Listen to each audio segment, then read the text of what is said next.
Ya, como dijimos, oremos al Señor, hermanos, para que iniciemos. Y si por favor lleven una oración para comenzar. Padre, en el nombre de Jesús, Señor, te damos las gracias. Amén. Gracias porque nos da la oportunidad de estar aquí reunidos, Señor. Comenzamos este curso, estos estudios, Padre.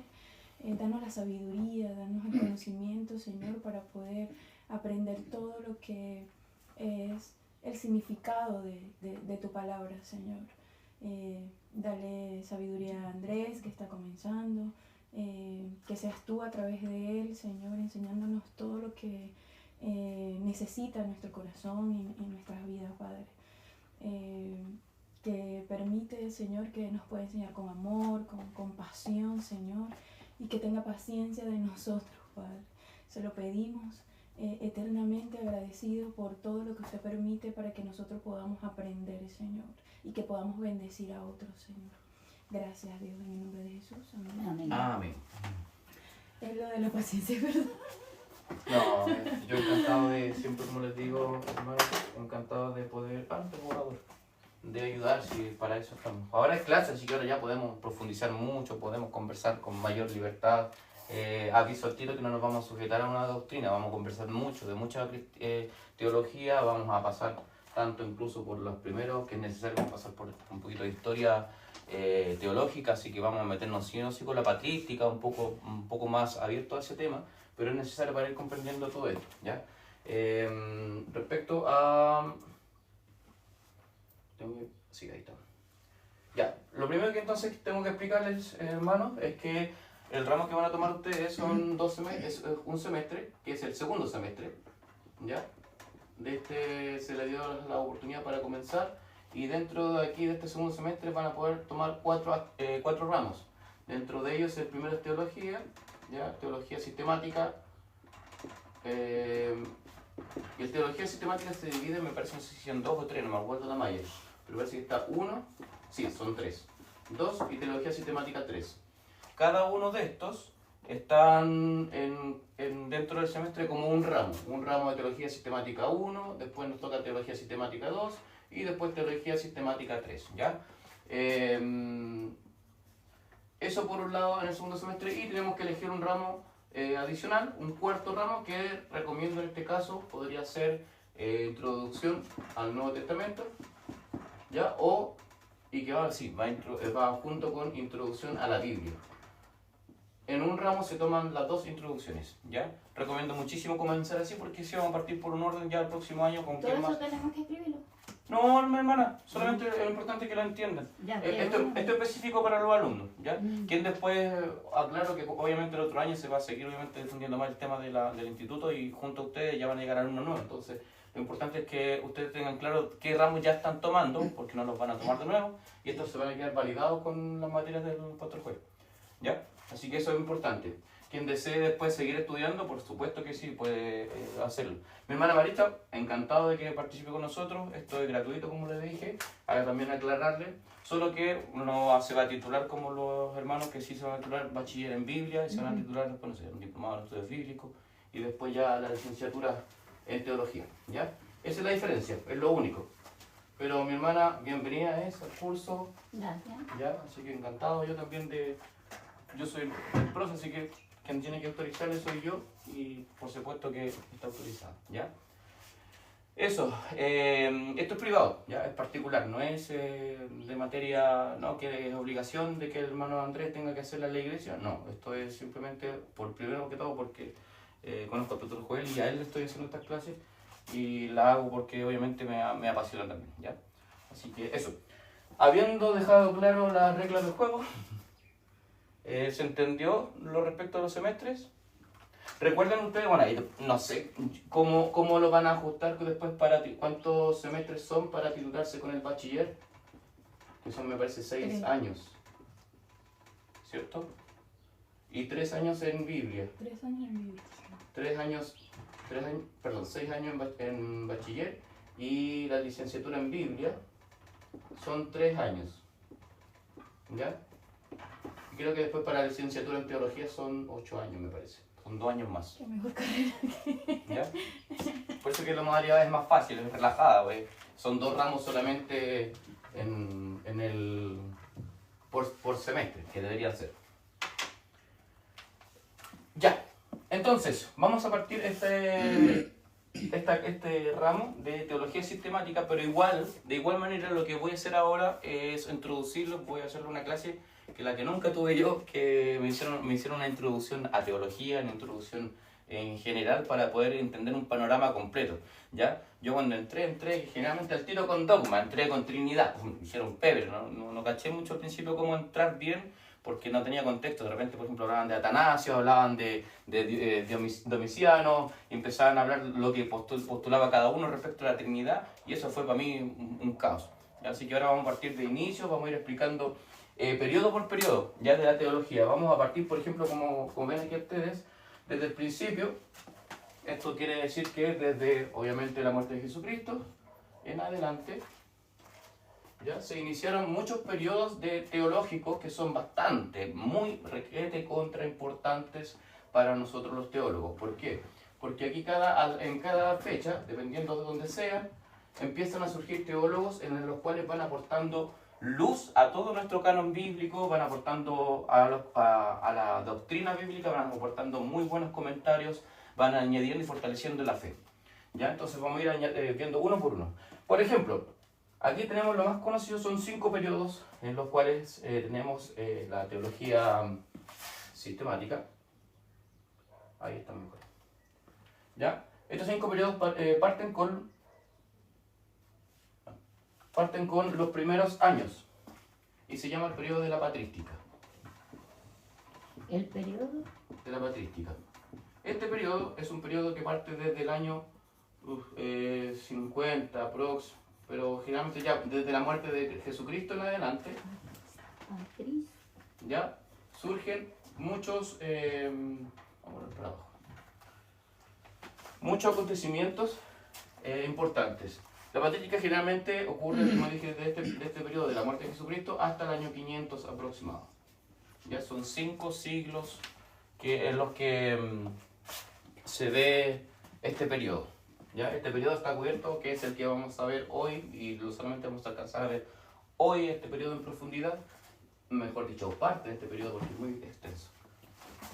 Patrística más. Hasta el 500 más o menos después de Cristo. ¿Ya? ¿Se entiende? Sí. Ya. ¿Voy avanzando nomás? Sí, dígalo. Ya. Entonces, yo voy avanzando, si voy muy rápido me van deteniendo, ¿ya? Para ir avanzando no es la idea que se vaya comprendiendo. Entonces, este periodo de la patrística es un periodo, como dije, que vienen muchos periodos doctrinales muy básicos que se van a empezar a desarrollar a lo largo de la historia. ¿Por qué? Porque muere Jesucristo, pero primero que todo, ¿qué es lo que hay? No hay Biblia, ¿cierto? Solamente hay algunos textos que son textos sueltos, que vamos a encontrar después del periodo del año 100 en adelante. Vamos a encontrar los textos sueltos, porque primero se escribieron algunos textos canónicos que vamos a ver en este periodo fundamental, pero todavía no estaban armados el canon. De hecho, el canon se empezó a armar desde el año 120 en adelante, recién ahí se empezó a formar el canon completo bíblico, ¿ya? Y fue por partes, y fue un periodo que se mantuvo hasta por el año 500 más o menos, ¿ya? Entonces, dentro de la patrística, vemos que hay, por ejemplo, en resúmenes, dogmas como no hay Trinidad, todavía, ¿ya? Esos son como características especiales. Dentro de este periodo hay también mártires. Por un lado hay persecución. Acuérdense que en los primeros años hubo mucha persecución, pero también a la vez hubo mucho evangelismo, ¿ya? Y todos estos periodos que vamos a ir viendo con detalle después, todos estos periodos políticos, contextos geográficos y contextos históricos van a armar una matiz en el cual vamos a encontrar después que resaltan algunos hombres que hablan ya respecto a una solidez en la teología. Ya empiezan a armarse el canon bíblico. ¿Sí? ¿Vamos bien? Yo les tengo un dossier completo de toda esta información porque tienen prueba después de 2 clases. Voy a hacer una prueba de esto. Pero no vas a pasar la clase, Sí, ¿cierto? sí, por supuesto. Pero igual me gusta anotar en mi papel. Sí. No, claro, Sí, porque yo no veo eso. El último, ¿qué no. es lo que escribiste? Persecución Persecución. y mucho evangelismo, ¿ya? Usted pasa la información por... Sí, Y les yo voy lo a... no tomo porque no, ahí no veo y no entiendo bien. Sí, sí, sí, no se preocupe. Yo les voy a mandar un dossier completo que es como una guía, ya para estudiar. Todo lo que yo estoy hablando en este momento va a estar en la guía y en esa guía van a tener ustedes después la prueba, ya, los dos sobre todo. Bueno, si mi hermana la quiere hacer, fantástico también. Respecto a esto, pasamos al periodo del año 500 aprox y se viene uno de los periodos conocidos como la época medieval, ¿ya? Llega aproximado hasta el año 1500. Del 500 al 1500. Del 500 al 1500 después de Cristo, ¿ya? Este periodo vienen grandes hombres que van a hacer una separación ya. Aquí, ojo, que la Iglesia Católica, le podemos profundizar en eso, la iglesia, se separa de la Iglesia Católica Romana por un lado, ¿ya?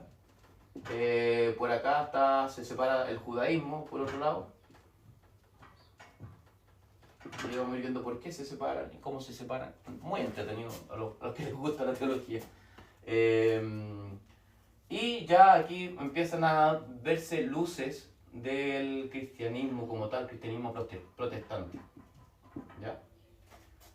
Vamos a ir viendo algunos antes que Lutero. Habían unos hombres que ya estaban hablando de un periodo reformado, que no les estaba gustando las indulgencias, que estaban en contra de todo este tema, y que eso partió como en el año 1100 aprox, y ya recién en 1500 Lutero lo hizo como oficial, pero ya había hombres rebeldes antes, anarquistas, que estaban dejando la embarrada en el cerebro de muchos cristianos en ese momento. Pero sí, aquí hubo mucha iglesia católica, ¿ya? Eso es importante reconocerlo. Había mucha patrística, muchos clérigos. Seguimos después de 1500, ya hubo un periodo que gracias a Martín Lutero y a otros más reformadores, del 1500 en adelante se forma lo que es el periodo de la Reforma. ¿Ya? Dijimos que este era el periodo medieval y esta es la Reforma. Desde aquí ya año 1600, 1700 surgen buenos teólogos, ¿ya? Lutero es uno, pero ahí vamos a irlo viendo después uno a uno con mayor profundidad. Posteriormente, del cuarto periodo, ya viene la época moderna. Aquí empezamos a abrazar a los hermanos presbiterianos y todos esos amigos secos de teología que... ¿De qué? ¿Hasta qué año dura la reforma? 1800 y 1900 aproximado. En el 1800 termina la reforma Sí. y empieza la era moderna. 300 años nomás dura la reforma. Sí, más o menos. 1600, 1700 la reforma, después viene 1800 periodo moderno. Ah, no, hasta el 1700 dura. Sí, Hasta el 1800 inicia, es que 1700 y tanto, aprox. ¿Ya? 1700 entonces y empieza en el 1000. ¿Qué más? Anglicanos, presbiterianos y... Anglicanos era el primero. Sí, Huber era... Al 1900 es moderna. ¿Y los testigos cuándo aparecen? ¿Quién es? Los testigos. ¿Testigos? ¿Cuál es testigo de Jehová? No, pues son súper contemporáneos, vienen hace poco, ¿no? Pone que la Elena de White, hace poco nomás que nació y empezó con sus tonteritas raras. Pero de ahí los vamos también, ya los vamos a tocar a Elena de White y todos sus amigos mormones. Entonces, dijimos, acá en la última escuela, honores a la época contemporánea. ¿Ya? Es que hay mormones, hay testigos de Jehová, hay Sí. yo no sé qué. Contemporáneos Pero ellos no desde, son cristianos. desde 1900 para adelante, hasta la actualidad. Hasta la actualidad, si es que todavía no se ha cambiado la época Ya. con la teología. No ha variado un poco, mucho. 1900. ¿Quién está ahí? Uy, varios. Se han conectado. ¿Y que quiere guardar la nube? Y después la nube de la abajo se la mando al control. Así no la guardo en mi celular. Eso, ¿dudas respecto a este periodo? ¿Voy muy rápido, muy lento, muy bien? No, me quedo. Claro, no, la única pregunta era bien definir bien la reforma, de 1500 a 1700 y de 1800 la moderna. O sea, hay 100 años que están en el aire ahí. Entre 1700 y 1800. Sí. Vamos, cuando toquemos específicamente, porque por ejemplo, 1750 más o menos, hay un cambio de periodo, pero lo vamos a ir viendo con detalle. Ya. Lo importante ahora es que se aprenda la estructura más o menos de cada uno, ¿ya? Entre de ellos los aportes que tienen que acordarse mucho aquí, obviamente de Lutero, por un lado, por ahora, ¿ya? Después les voy a pedir más. Acuérdense de Lutero, acuérdense de acá, de la época moderna, ya vienen... La iglesia, empiezan a formar iglesias ya.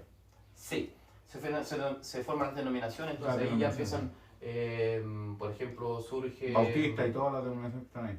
Dentro de acá está, me parece, no sé si acá, Karl Barth, que lo vamos a tocar mucho.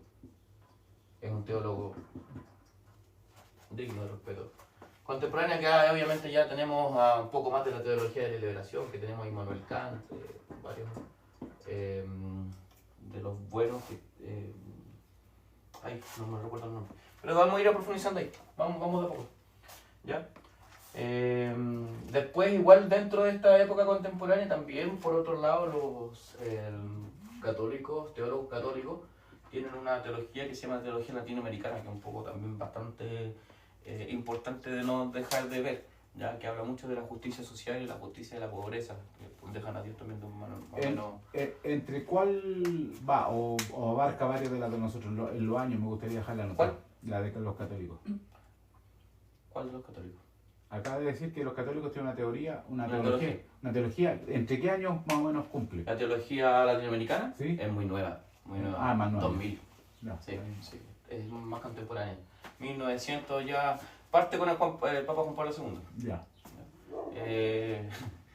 ¿Cómo se llama este alemán? El Papa que después surgió, el Ratzinger, como que opacó un poco el tema de la teología latinoamericana y volvió con el renacimiento del que seguía. El que murió, ¿cómo se llama? ¿El argentino? Sí. Él promovió mucho la teología latinoamericana, obvio. ¿Ya? ¿Dudas con esto? ¿No? Sí. No, yo lo tengo todo todavía. Ya. Después de esto, bueno, eso es lo que vamos a hacer a modo introductorio, que van a ser unas 2 o 3 clases que vamos a hablar de esto antes de entrar recién a teología sistemática. ¿Qué es lo que es teología sistemática? ¿A alguien le suena? Teología, ya por un lado sabemos que es lo que es teos, ¿cierto? Dios.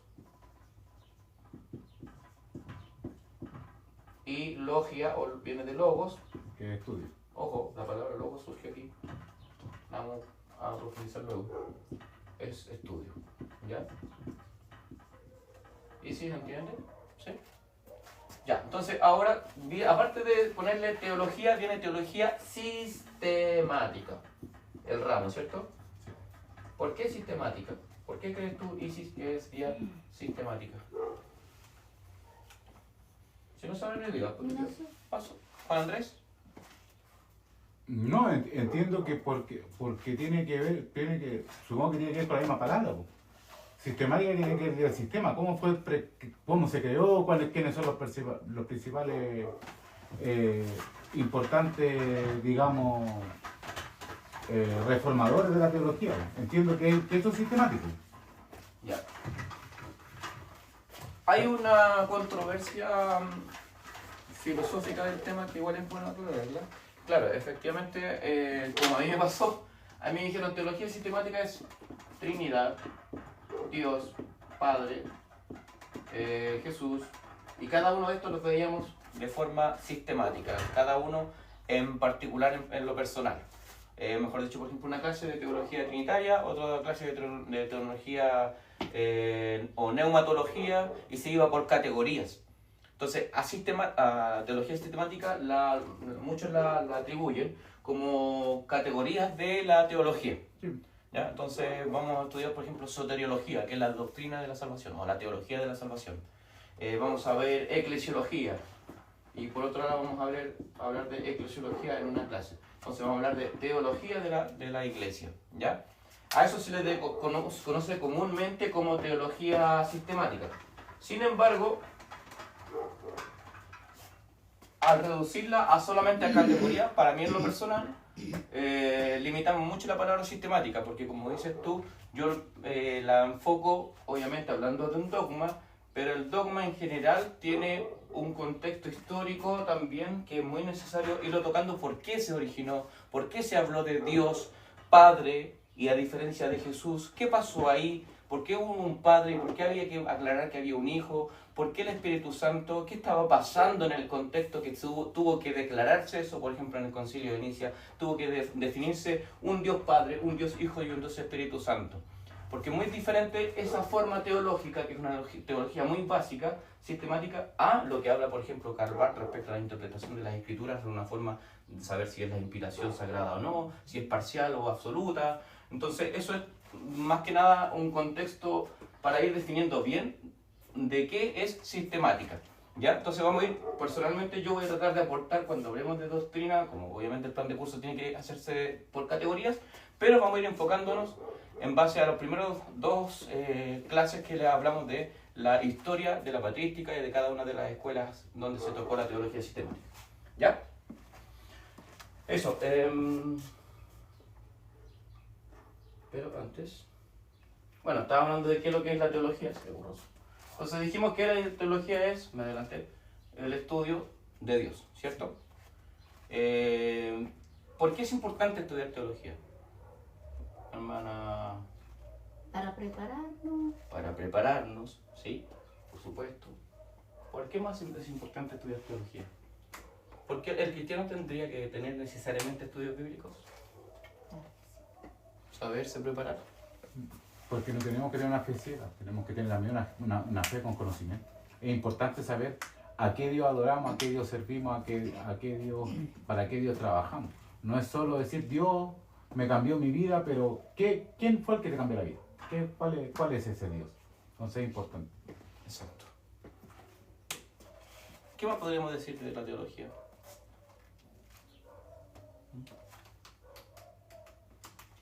¿Qué más?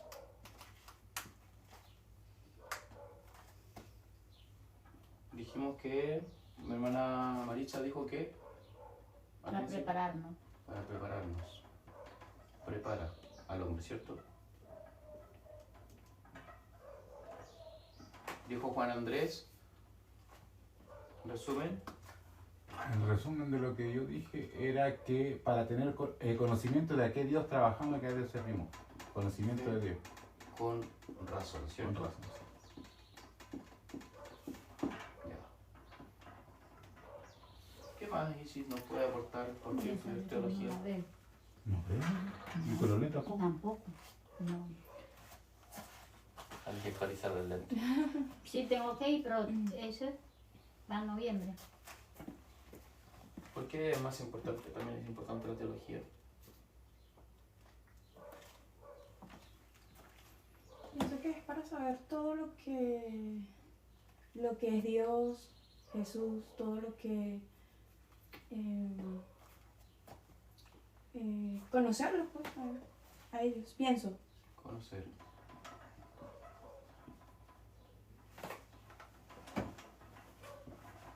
¿A alguien se le ocurre algo más? ¿Por qué es importante estudiar la teología? Yo también lo pondría por qué también es importante por el conocimiento de los hombres que estuvieron antes. Cómo ellos estuvieron, cómo ellos se prepararon, cómo ellos consideraron a Dios también. A mí también es importante saber la historia un poco. De dónde estoy parado, de cómo llegó a ser la iglesia como ahora. ¿Cómo llegó? Saber cómo llegó... ¿Cómo llegamos acá mismo? ¿Cómo llegamos? ¿Dónde estamos?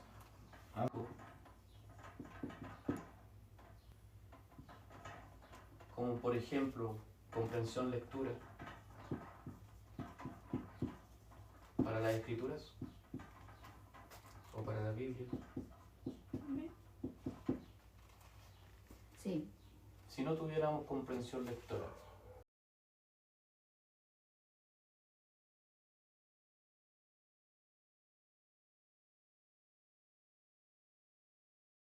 si no tuviéramos la capacidad de poder entender lo que estamos leyendo, ¿qué pasaría? Tal vez estaríamos idolatrando a María, ¿cierto? Claro. Tal vez estaríamos, ¿por qué no? En vez de a hablar del Cristo mesiánico, tal vez estaríamos hablando de Alá. Tal vez estaríamos hablando de Mahoma, ¿cierto? Pero ¿qué nos hizo llegar a conocer a Jesucristo? Porque fe podemos tener en Alá. Podemos tener fe en Mahoma. Podemos tener fe en Buda. ¿Qué nos hizo entender para nosotros que la fuente es Jesucristo? ¿Por qué? Porque primero que todo tuvimos una comprensión lectora. ¿En qué cosa? ¿En qué nos dimos cuenta? Había, ¿qué cosa? Un Antiguo Testamento compuesto por un Pentateuco, ¿cierto? Por la Torá, compuesta por libros proféticos, libros históricos, ¿cierto? Y todos estos cuadraban Con el nuevo. con Jesucristo. Sí. Y por otro lado, cuando ya llegó Jesucristo, la gente también que tenía conocimiento en el Antiguo Testamento dijo, hey, algo más está pasando, vino Jesucristo, se fue, resucitó, y por otro lado, habían otros escritos de otros autores que también cuadraban con la visión profética del Antiguo Testamento, estaba cuadrando una lógica semántica. Ya entonces había que, no era solamente fe sin razón. Había que ponerle la razón a nuestra fe, ¿cierto? Para poder llegar a conocer realmente a Jesucristo como tal. Al profeta mesiánico que en el Antiguo Testamento por los profetas se estaban hablando que iba a venir, después vino con todas las características que nos mencionaba tanto como Daniel, Isaías, Jeremías, del profeta sufriente. Algo pasó, ¿cierto? Y después, obviamente, a través de apóstoles, surgió el Nuevo Testamento y obviamente los testigos en persona de Jesucristo. Testigos personales, ¿cierto? Entonces, fue necesario aprender teología porque gracias a la teología podemos realmente darnos cuenta de quién es Jesucristo. Un día hice la pregunta en la iglesia y les dije a los hermanos, ¿por qué damos tres gloria a Dios? ¿Por qué damos tres gloria a Dios? No sé, yo llegué y ya lo hacía. ¿Cierto? O sea, no. Yo creo que me acostumbré. yo también que decir Yo que también lo llegué y acostumbré. lo decían, pero en otras Claro. iglesias no han dicho gloria a Dios, gloria a Dios. Yo también. En otras iglesias no, yo he llegado y no dicen gloria a Dios 3 veces. Ahora mi pregunta es, voy a desarmar un poco la tradición. Si yo oro al Señor, le digo, Señor, en el nombre de Jesucristo, amén, y no doy tres gloria a Dios, ¿se escuchó la oración? Claro que sí. Sí. ¿Cómo se llama eso? Forma. Forma. Juan Andrés, cuando nosotros llegamos, él leía la palabra, ¿cierto? Como mis hermanos católicos, ¿cierto?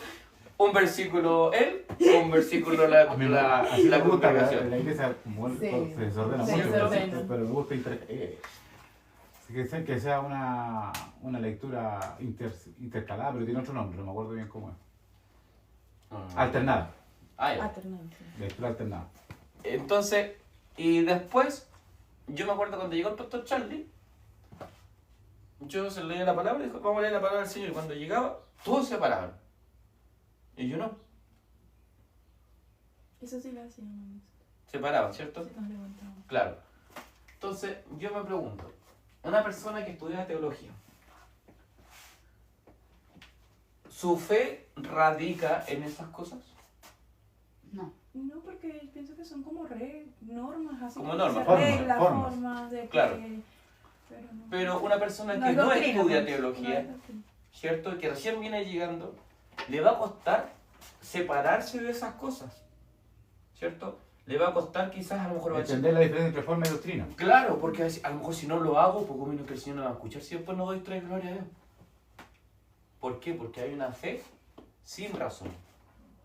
La razón nos ayuda a nosotros a comprender de mejor manera la Biblia, lo que hacemos, y siempre vamos a estar como buenos teólogos cuestionando todo. ¿Por qué lo hacemos? Ese es el fin del teólogo, ¿ya? Es como el profeta cuando estaba en el Antiguo Testamento, y mira, Isaías era un un gran ejemplo, todo la iglesia, perdón, todo el imperio estaba perfecto.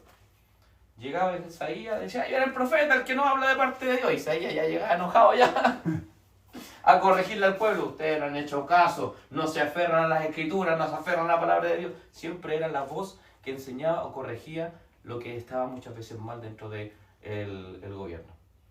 Entonces el teólogo tiene que siempre tener la obligación, sometiéndose a la iglesia, de siempre cuestionar todo lo que se hace. ¿Por qué? Porque muchas veces llegan hermanos o llegan gente con doctrinas media equivocadas a la iglesia. Y querámoslo o no, todavía a lo mejor nuestra iglesia tiene ciertas doctrinas que debemos respetar, y va a llegar a lo mejor un testigo de Jehová y perfectamente puede decirle a la hermana Marista, pero ¿qué se preocupa si Dios es Padre y Dios es Padre, Dios es Dios, pero Jesús no es Dios? Y la hermana Marista, si no tiene teología, ¿qué va a pasar? ¡Pum! Se le puede derribar su fe, ¿cierto? O van a llegar diciendo que el infierno no existe. A nosotros nos pasó en la iglesia que teníamos nosotros. Es que no existe. No empecemos con problemas. No empecemos con problemas, que me voy. Todas esas cosas son importantes que nosotros las comprendamos, hermanos, y es importante reflexionar. Pero a ti te costó, perdón, ¿a ti te costó ¿Qué cosa? dejar tu antigua iglesia? Es que la doctrina es la misma. Las formas cambian. La doctrina... O sea, pero te costó exacto eso. La forma costó al principio, fue un poco chocante algunas cosas, pero son. Pero son te formas. diste cuenta que. Sí, pues sí. Siempre tenemos que diferenciar, hay doctrinas y dogmas, ¿ya? Y de los dogmas surgen las formas. La doctrina es la palabra de Dios. El dogma es la declaración de fe de la palabra. Y por ende después ahí surgen distintas formas, ¿ya? De mostrar gloria a Dios. Es una forma respecto a la doctrina trinitaria, perdón, al dogma trinitario de la doctrina de la Santísima Trinidad. Entonces todo es en cadena. Por eso que les decía yo al principio, ¿por qué damos tres glorias a Dios? Bueno, esto surge en el movimiento pentecostal ya de los años 1900 con Huber. Huber llega a Chile y empieza a decir que cuando den glorias a Dios, den como la Trinidad, una triple bendición dando gloria a Dios. Pero es una forma que se estableció en todas las iglesias pentecostales, de la JBH, que son las iglesias metodistas pentecostal, que también adoptó esa forma de dar tres glorias a Dios. ¿Ya? Pero son formas y queda simplemente ahí. Eso. Sigamos. ¿Dudas? No, vamos como yo. Ya. Partamos entonces con la época patrística. Aquí nos vamos a profundizar nos vamos a detener en toda la clase y nos vamos a detener solamente en el siglo I. ¿Ya? ¿Por qué? Porque hay muchos acontecimientos que debemos comprender en este momento que estamos recién. Los judíos se cristianizaron, murió Jesús, y aquí ocurrieron muchas cosas que van a abrirnos un poco más los ojos respecto a las posturas cristianas. Como buen cristiano, voy al baño, vuelvo al tiro. ¿Ya? Síganos ahí, sí, por favor. Yo ahorita Venga, estoy tira. estudiándome el Génesis, porque yo nunca me había estudiado la Biblia. Me estoy estudiando el Génesis, pero una consulta. Al pastor. En la época de antes había muchas muertes, había muchas enemistades, habían, por lo menos leí una parte que la ¿Pero hija, qué capítulo, perdón? A ver si me no le sé decir, leí que la hija tuvo relaciones con su papá, porque quería tener hijo. Claro, cuando las dos hijas emborrachan al papá para poder acostarse con ella. Se acuesta Sí. uno primero y la otra noche se acuesta la otra. Sí, correcto. y tuvieron hijos. Sí, Primos con primos Ay, se casan, sí. tienen Antes se relaciones, se casan, los padres también. Eso antes existió. Sí. sí, porque se comienza a multiplicar. Justamente por eso. Sí, por eso Que fue. el que se Señor lo permitía multiplicó. porque había menos gente y la población tenía que multiplicarse. Después viene cuando ya la población es suficientemente grande, Dios hace la diferencia y lo prohíbe. Pero primero estaba aceptado. Yo nunca la había leído, ahora es que la estoy leyendo. Sí. porque a nosotros nos criaron con una forma de que los primos Mm, no. no. Sí, porque ahora ya no. Pero que antiguamente se permitía porque había menos gente en el mundo. Después ya se prohibió para adelante, en la tabla de la ley empiezan las prohibiciones. Que se digo. Ya. Siglo I. Aclaración. Siglo I quiere decir que es desde el año 0, normalmente en la historia, hasta el año 100. Sí. ¿Ya? Como introducción. Puede ser después de Cristo o antes de Cristo. Perfecto. Entonces, eso abarca el siglo I. No es desde el 100 porque uno dice 125. Ese es el siglo II. Sí. ¿Ya? Para que lo tengan en consideración ahora. 125. Por ejemplo, el año 80, ¿qué siglo sería? 1, 1. El año 182. 3. 182, No, 2. siglo II. No, sí, 224, 3. siglo III. 609, Siglo IV. No, Sí, 7. sí, siglo VII. No, bueno. ¿Ya? Es por. Eso quería aclarar porque sabía que podía estar equivocado eso. Entonces, del 0 al 100, El siglo 1. siglo I. Termina en el 1. ¿Ya? Del 100 al 200, Siglo 2. siglo II. Del 200 al 300, siglo III. Del 300 al 400, Es por 100. Sí, pues. Para que le explique la siglo mamá. IV. De 100 en 100, De 100 en 100, y el número que es el siglo es con el año que termina. Si termina con el 4, es 4, el siglo entero. Por lo tanto, el 804, ¿qué siglo es? 9. ¿Se entendió? Siglo XII, ¿qué año sería? ¿Yuri? ¿Sí? 13. El siglo 14. El siglo XII, Trece, un no es ejemplo del 44. siglo XII, ¿qué año sería, por ejemplo? El 1000. Un ejemplo. Sí, 1000, ¿Sí? ¿O no? 1100. Sí. De 1100 en adelante, 1150, es el siglo XII. Y por eso después cuando pasamos a los 2000 cambian 2 años. Exacto. Pero son 2 años para atrás. O sea, dos números para atrás. Después cuando pasamos del año 2000. Siglo XX. Claro, el siglo... Siglo XXI sería. ¿Ya? Vamos entonces, partamos. Dijimos, año 0, murió Jesús, resucitó, pum. Hubieron apóstoles.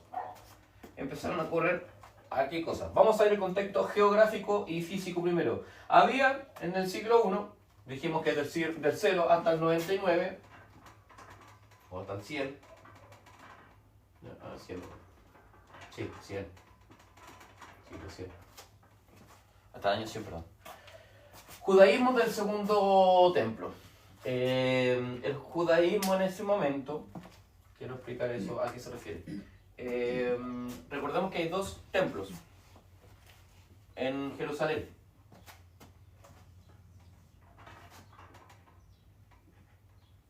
No voy a hacer el mismo templo, pero un ejemplo. ¿Ya? ¿Esa es la puerta del hermosa? Parece de Francola. Parece como un Groenlandia, la casita de... Ya. El primer templo fue formado antes de Cristo. ¿Ya? ¿Se recuerdan quién lo formó y quién lo destruyó?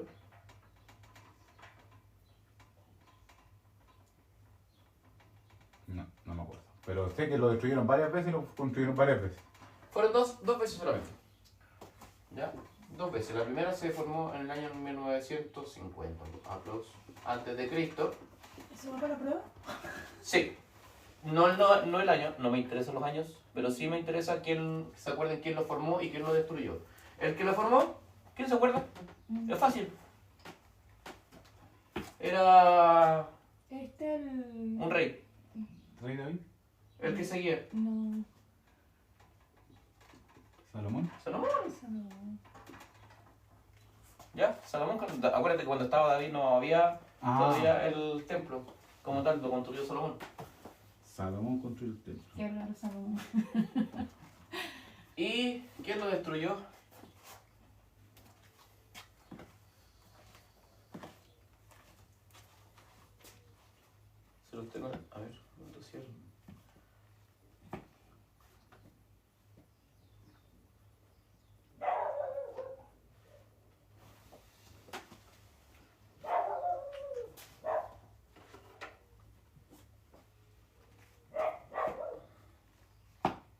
Sí, 957 hasta el 586. ¿900 qué? 57. 957, Y en el 586 lo destruyen. el 586. ¿Quién lo destruyó? No sé. Otro rey. Siempre los reyes dejando la embarrar.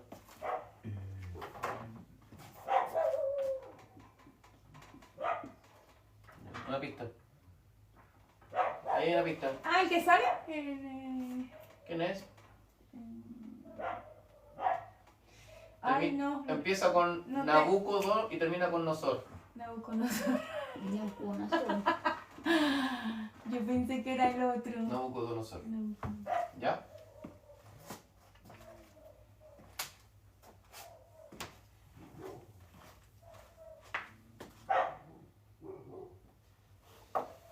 El otro, En el 588, ¿cierto? ¿O 586? 586. 86, 88. No, 88. 88. 88. Ahí aquí, reinado. Y el otro está en el 586. Perdón, 516 se forma el segundo templo. ¿Sí? 516. Se forma así. Es el primer templo.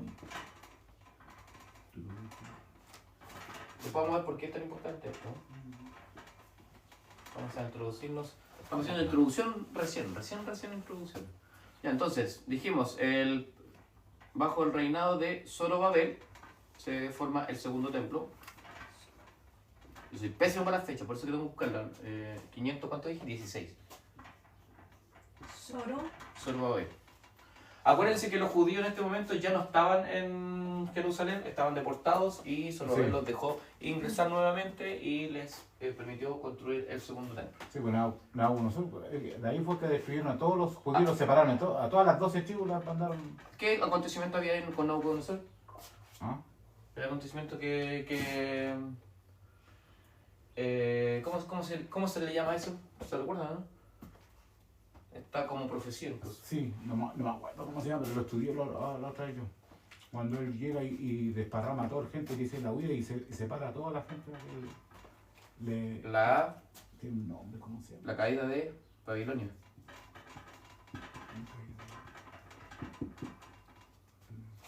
No, pero tenía otro nombre que tenía que ver con la expulsión del pueblo de Egipto de sus ¿La deportación? La deportación. Sí. Porque él instaura eso de agarrar a la gente y la manda para otros lados. Claro. Y la manda para otros lados, entonces Al exilio. desparrama a toda la gente para que no se volvieran a juntar, no se volvieran a poner en su contra. Él cuando él conquistaba un pueblo, agarraba a toda la gente y la mandaba para otro lado. Me suena conocido como en Venezuela, algo como eso. Claro, cuando conquista, agarraba a toda la gente y la mandaba para otros lados y así las mezclaba. ¿Ah? ¿Por qué tienes que meter a eso? No doy un ejemplo, amor. Ya, después Zorobabel nuevamente reconstruye el templo y se destruye cuando, ya esto ya lo sabemos. ¿O no? ¿Cuándo se destruye nuevamente el segundo templo? ¿No se acuerdan? Sí, algo me acuerdo. Ya, no se acuerdan la fecha. ¿Con qué acontecimiento? ¿O con quién?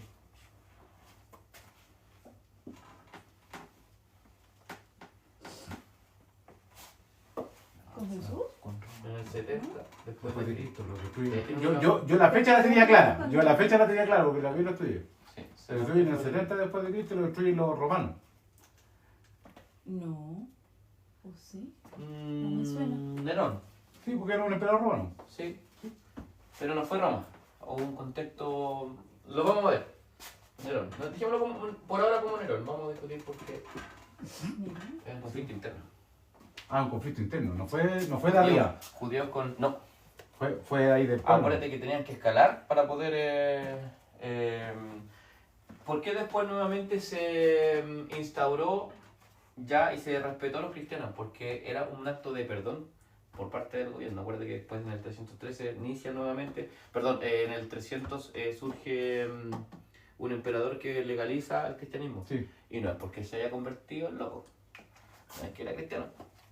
es porque había una jugada política que tenía que acontecer para poder perdonar a los cristianos y que se oficialice el cristianismo en general, ¿ya? Pero Nerón fue el que incendió prácticamente el templo, ¿ya? Y lo destruyó.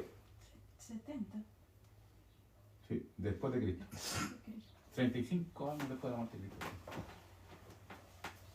Que fue cuando persecución máxima a los cristianos en esa época.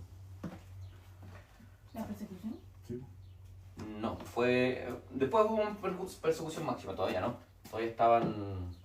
no estaban siendo perseguidos todavía tanto en la masacre viene después. Pero sí hubo Pero tranquilo, persecución. vamos... Sí. Vamos de a poco, tranquila ahí. Tampoco. Del segundo templo. Sí.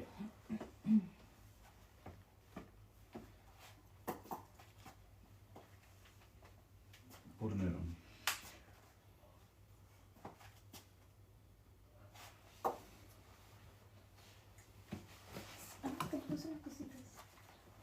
Sí, las nietas, pero igualito no comienzo a buscar las hermanas y no veo. Estoy bastante mal. Va a tener que ver ahí en el centro, en el Paseo Humano, hay Porque oculista. el hijo mío me llevó al oculista, ¿Ya? pero el doctor le dijo que era plata perdida, porque por mis niveles de azúcar, hoy la puedo tener baja, pero mañana la tengo alta y pierdo. Tiene que ser que me hagan el fondo de ojo y el mismo médico que trata la azúcar me controle eso, ¿ves? Pero cuando tenga el azúcar controlada, ya me enviaron, pero para Sí, noviembre. porque el cambio de azúcar le cambia el nivel de vista. Sí. Sí, a los diabéticos les pasa eso. Mire, cuando hay neblina yo salgo y no puedo cruzar la avenida yo sola porque no veo. A mí la luz. No veo. Ya que comprendimos un poco más o menos la construcción de los dos templos, fecha aproximada, qué pasó, ¿ya? Introducimos entonces, dijimos que el periodo patrístico empieza con el judaísmo del segundo templo, ¿ya? ¿Por qué judaísmo? Voy a explicarles algo muy lindo. Me lo contaba Isis. Ustedes sabían que Jesús, cuando estaba en el periodo de Jesús, habían dos corrientes o dos escuelas muy connotadas dentro del judaísmo, ¿cierto? Bueno, eso por ahí, ya. Por un lado estaba la escuela de Hillel y la escuela de Shammai. ¿Les suena? ¿Sí? Tampoco me explicaron esto y deseaba que explicaran, porque cuando después llegué acá a estudiar hermenéutica me paseaban con estos temas. Por un lado, la corriente judaizante de Hillel era obviamente en homenaje a Hillel, que era un fariseo seco el tipo, obviamente docto, pero tenía una interpretación de las escrituras un poco más flexible, con más misericordia, ¿ya? Trataba de armonizar de manera interna a los judíos, de mantenerlos siempre dentro del círculo, porque cada uno tenía interpretaciones distintas, pero él trataba de hacer que esta escuela sea más armoniosa, sea más misericordiosa y también abierta al diálogo y al debate. Por el contrario, Shammai era un tipo bastante drástico, muy cuadrado, que tenía una interpretación muy dura y rígida de las escrituras, ¿ya? Jesús, aunque ustedes no lo crean, pasó por este periodo. Pasó por la escuela de Hillel, y uno de los nietos, de hecho, de Hillel, ¿saben quién fue? No me mataste. ¿Nicodemo? Perdón, no nieto, pasó por esta escuela.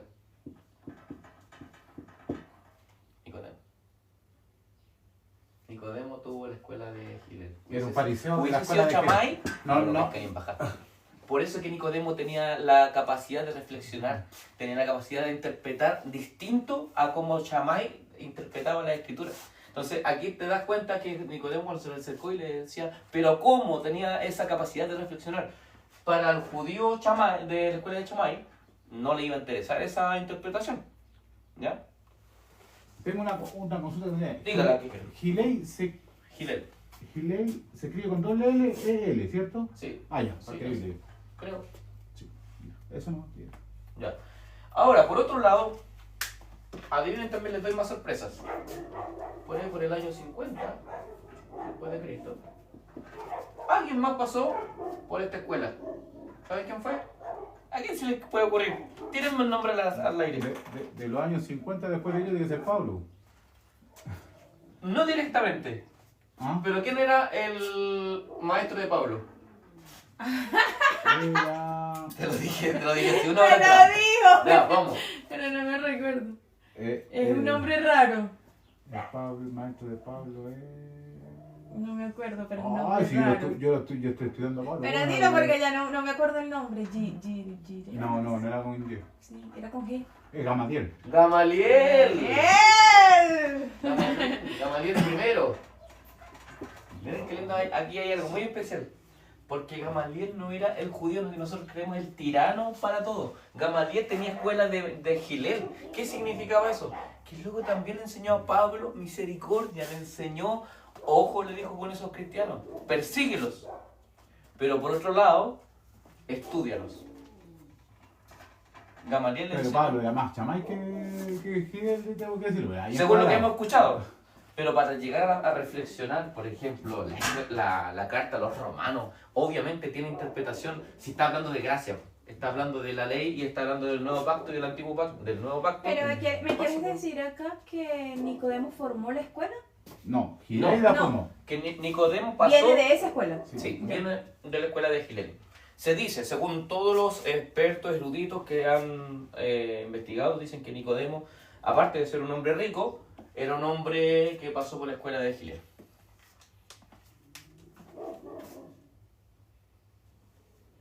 ¿Hay algún nombre de la Chaday que tenga? Chamay. acá? ¿De Chamay? ¿Sí? ¿Algún nombre No, de- pero te puedo buscar. ¿Alguno que haya participado en esa? Para anotarlo, porque ya tengo a Nicodemo y a Gamaliel en la otra escuela, para anotar alguno, para tener una referencia. Billy Buster, no.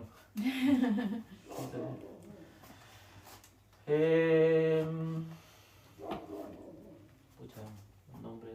Hay varios, ¿Eso pero tiene no. en qué libro? ¿Ah? En los libros de... El que tiene que ver, los fariseos son nombrados el Evangelio y en Hechos. Entonces puede ser que algún fariseo de los que perseguía a Jesús haya sido de la Chamay porque era más cuadrado. No, salen algunos pronombres, por ejemplo, Shimon Bet Shahat, Sheirahat Ben Aburnak, Puro nombre así, no ya de ninguno. judíos fundadores que fueron más judaizantes. Lo que sí se acercaron muchos, que pueden poner como ejemplo, hubo un grupo muy conocido que era muy apasionado por Chamay, Sí. que sale En Lucas. De hecho, uno de los discípulos era, ahí Sí, está, sí. uno de los discípulos era De ese grupo. del grupo que Era admiraban en la escuela de Chamay. Sí. ¿Cuál era ese grupo? Que fueron los que se unieron cuando se unieron los dos grupos para entregar a Jesús, po, que eran dos grupos separados, de corriente. Sí. ¿Cuál era uno? No, güey. Ya, ¿y quién era el Para los apóstol? nombres son malísimos. ¿Ah? El apóstol que tenía físico y se preocupaba. ¿Quién era? ¿Usted que está viendo? Ahí cuando tú lo mirabas los brazos del... ¿Ves? Se acuerda al tiro, dijo al tiro Simón. Las mujeres son así, son todas así. No. Pero no Simón Porque- Pedro, el otro Simón. No, el No. otro Simón. El otro Simón. Simón. ¿Y cuál era la escuela? ¿Y sí? ¿De ¿De dónde venía Simón? Mira, si se lo sabe porque como le gustaba a Simón. Diga la verdad, Rosa. ¿Cuál? Los celotes. Los Los celotes, celotes. porque Sí, eran le decían celotes. Simón el celote. Sí, era Simón. Los celotes. Por eso que eran... Ah, ¿por eso que le decían celotes? Sí. ¿Por eso? No por eso. ¿Por? No. Los celotes eran un grupo de guerreros, igual que los... Hay otros más también, que eran muy conocidos, de los que era Juan Andrés antes, Fariseo. los macabeos. Ya eso es personal. Me curé esa prima, me curé. Los macabeos era otro grupo de hombres luchadores judíos que defendieron obviamente la tradición. Macabeo, entre paréntesis.